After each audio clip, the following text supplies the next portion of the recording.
This is the Moza KS wheel. I've been using the Moza ES wheel and R5 base for over a year and a half now. Recently when I was speaking to my contact at Moza, I mentioned I was considering upgrading my wheel and base, and they were kind enough to send me over the KS wheel. I've been using this for about a month now. I've got an affiliate link in the description and they did send me this for free, so if you're interested in my biased opinion, let's get into it. In the box you get a set of stickers and the wheel in the dust bag. You can also get the optional hub for third-party wheelbases, and I'll get to that later. If you can overcome the crippling anxiety about not wanting to put the wrong sticker on or put it on wonky, then you've got lots of customization options. I just couldn't resist and I had to have a rage dial. I'm really surprised we haven't seen this in more reviews. I'm going to have to live with the S2 sticker that I put too low. It's best not to look too closely at any of this, to be honest, as nothing is straight. If you can't pick button stickers, the light colours can help you distinguish which button is which, although I do think that ruins the aesthetic, as I really like the nice blue colour on all of them. Unfortunately, this is controlled by the wheel itself rather than something like SimHub, so you can't have any fancy logic. First of all, let's get rid of the ES wheel and load up the KS wheel. Clearly the KS stands for quite significant, because at the time this wheel was released it caused a big splash, but since then we've had the Simagic GT Neo, so now I guess it's just kind of significant. So in terms of all the hardware and the buttons, the KS wheel is a significant step up from the ES wheel. I'm not going to do a comparison in this video, that's going to be in a separate video coming next, KS versus ES, and the reason for that is I feel that this wheel is significantly different than the ES, so it's not really fair to compare them directly. More so if you've already got an ES and want to upgrade, I think that would be more interesting to you. This wheel would actually apply to a lot of people, because not only is it great for Moza users, but you can also get the universal hub and cables so you can run it with any wheelbase. In terms of the hardware, I really didn't know what I was missing. Having the dials for traction control and ABS have made the biggest difference to me, and I've also been a lot more interested in playing around with my brake bias since having it. The buttons feel extremely consistent, and there's no chance you'll accidentally misclick or not be sure if you've registered a click. They're extremely tactile and there's no give in them at all, so it's very much on and off. There's no in between. You can press it a little bit, it can take some force, but it doesn't depress at all. It's literally a case of as soon as you reach the appropriate force, you get that tactile response, so that's brilliant. The two joysticks work as you would expect. They do up and down, left and right, and you can also press them in as well. You've got the option to change the colour on each of the wheel buttons, but I don't really like that because I prefer the aesthetic when it's all blue. But you can just hold both the wheel joysticks in and then you can just press through and change to whichever colour you want. The paddle shifters are excellent. They feel really nice every time you depress them, and because they've got a little bit of rubber on the bump stops, you don't have that issue of them sounding that really loud clicky metallic sound, so it's more of a dull thud, but they're very satisfying to use. The dual clutches are great. I haven't had this before, so I'm not very experienced with it, but it's really nice to have that option, and especially at a wheel at this price point, they really have got everything that I wanted. Each dial feels very consistent to turn. You can definitely tell when you're in position, there's no kind of in between, very much just switches. You wouldn't be in a situation where you're not quite sure if it's engaged or not. They all feel exactly the same. All the dials are plastic, so you've got nothing metal on here, as you probably would expect at the price. This is a carbon fibre plasticky thing, and to be honest, I feel like this makes it look cheap compared to what it is. I feel if they didn't go for the carbon fibre effect, it would actually probably look more expensive than it does. The grips are just some type of rubber. They're pretty grimy after about a month of use, so I had to clean them before I did this video just so that it made it look relatively presentable. But the benefit of the carbon fibre thing is the wheel is unbelievably rigid. It's really, really solid, and to be honest, I didn't expect it to be so solid given how it looks. It's a positive and negative, because while I think this doesn't look great, and that might be personal preference, I think that it has made it a very strong body that's going to hold up pretty well over time, especially if you're looking to use it with a different wheelbase. And that brings me on to my next point, which is the Moza quick release. So by having the standard quick release, you can obviously use this with any NRG style bass, and as long as it's got the 6 and 4 hole pattern like this, you'll be able to use it. So when you buy the Moza hub, it also comes with a wheel side quick release as well. So you'll be able to use this on any different wheel that you want. So the way that it works is you can use this port here, which allows you to connect to a hub directly with this cable. So when you add this cable, you can then connect it to the Moza hub, which allows you to have shifters, wheels, dashboards, all that kind of stuff in one thing. So you don't have to have a bass. And if I just get this plugged in, as you can see the wheel starting up without having anything plugged into it, which is pretty cool. So now we can use all the buttons and all the features of the wheel, and it works perfectly with Pit House still without a Moza bass. And that's great for me because, like I said, I'm getting a new bass soon. Comment down below if you think you can work out what I'm getting. Hint, it's not a Moza bass. So that will be in a future video for sure. So what I did to test this, because I was particularly interested in how it works with other wheels, is I put a piece of paper over the electronics of the wheelbase, and just to make sure that it was all working through the hub. And I've been driving with it like this for about nearly a month now, and in that time I haven't had a single problem where anything disconnected or there was anything behaving differently or unusually to what I would expect compared to if it was mounted normally. The only thing to note is it does show up as a different device, so you do have to remap your buttons again in your game because it's a completely different device, but that's fine, that's nothing to do with Moza. And lastly, the only downside of this wheel for other basses is you will still have to use the NRG style quick release because this can't be removed. I have seen online some people talk about taking this off by unscrewing the whole wheel and getting on inside and removing it, but that's definitely not something that's supported by Moza. And I have seen online some people complaining that on the early versions of this wheel, the quick release was actually not attached very solidly. And it looks like that's something that they've worked on with their QC process, because if I just attach this, you can see it's unbelievably solid. There's absolutely no movement at all.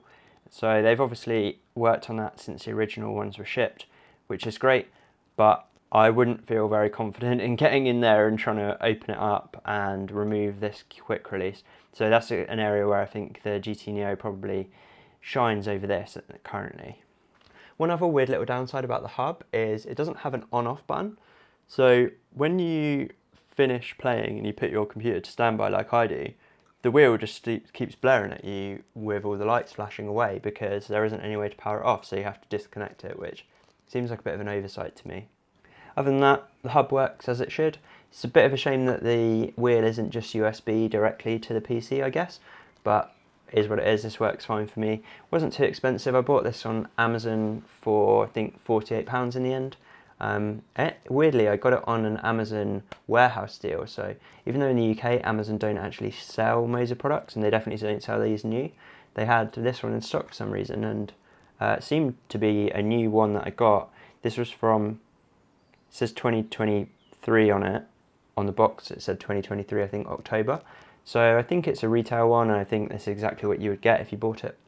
So I think Moza should definitely be celebrated for embracing an open ecosystem, even if it is a little bit half-hearted at the moment when you still need to use their specific QR and you need an adapter. But I think it's a great step forward and it's really opened up the market. I think it's a bit of a shame for Moza that the Simagic GT Neo came out so quickly and probably took away a lot of their thunder when they could have made a lot of third-party sales. And I think that would have encouraged them to do it more.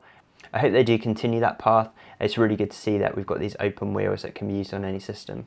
So as I said, I think some of the only downsides really about this wheel is just that the Neo exists and has some better features for the price. One of those is it uses a magnetic USB cable, whereas this uses a plugged-in network cable.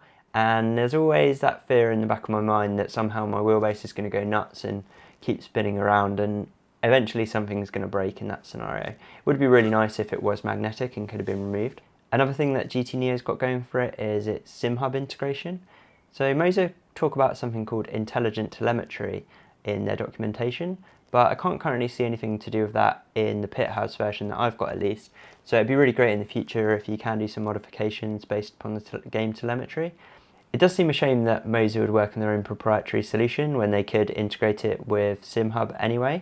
Hopefully they will in the future. As you know, I use a Moza R5, and if you're using an R5 and you're thinking about getting the KS wheel, definitely wait for my next video, because there are some interesting aspects of using the KS with the R5. I wouldn't necessarily recommend it.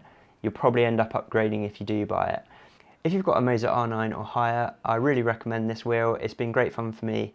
I'm actually shocked at how nice it is to use, and I didn't realise how much I was missing out actually. Having got this now, I really wish I got it sooner. The reasons for that is it just feels so much more tactile and it's so much more high quality.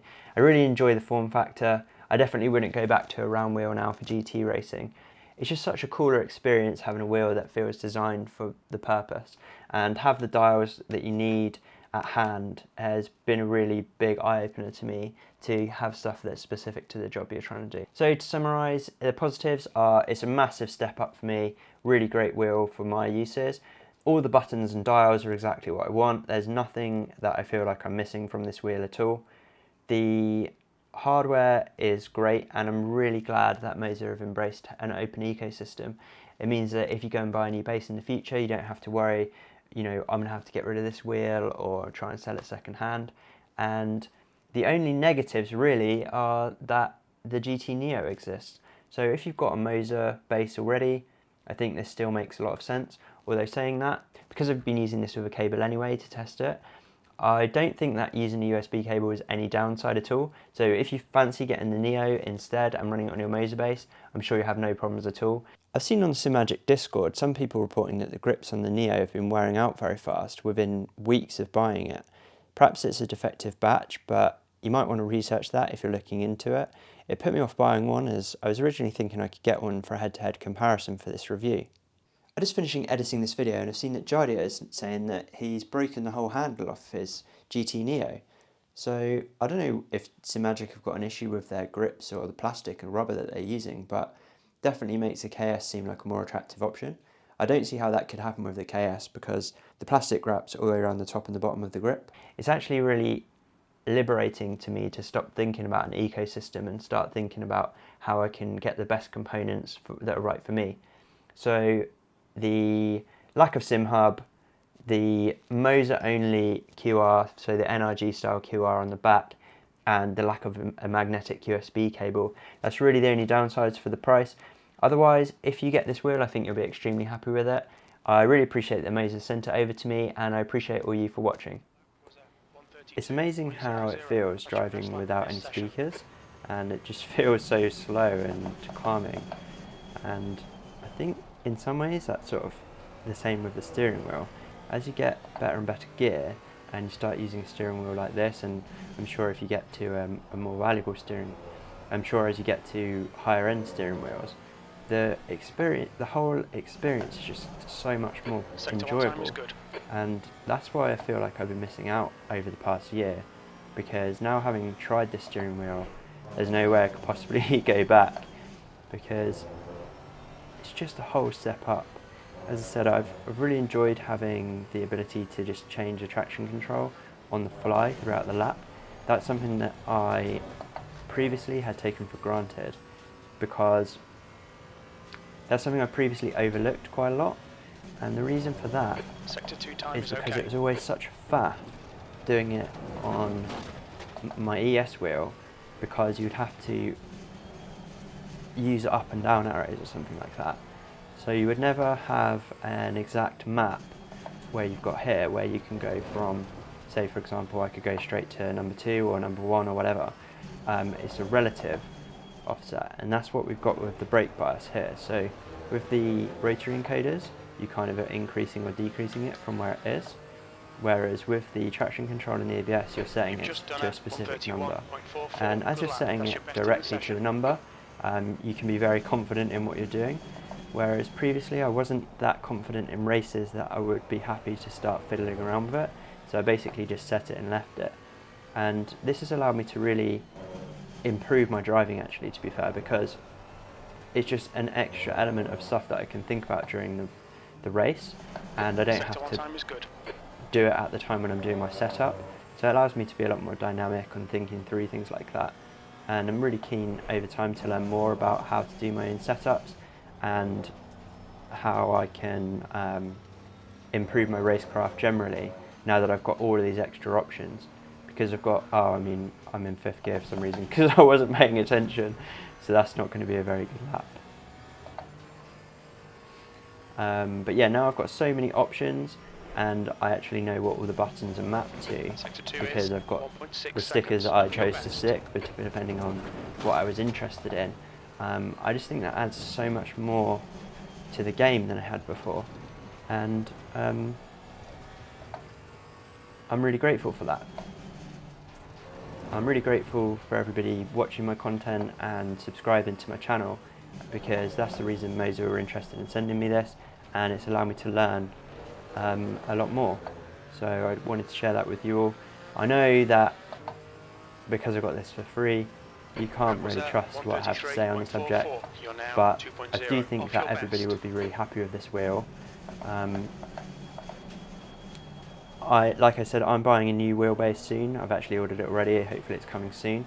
That is not Moza,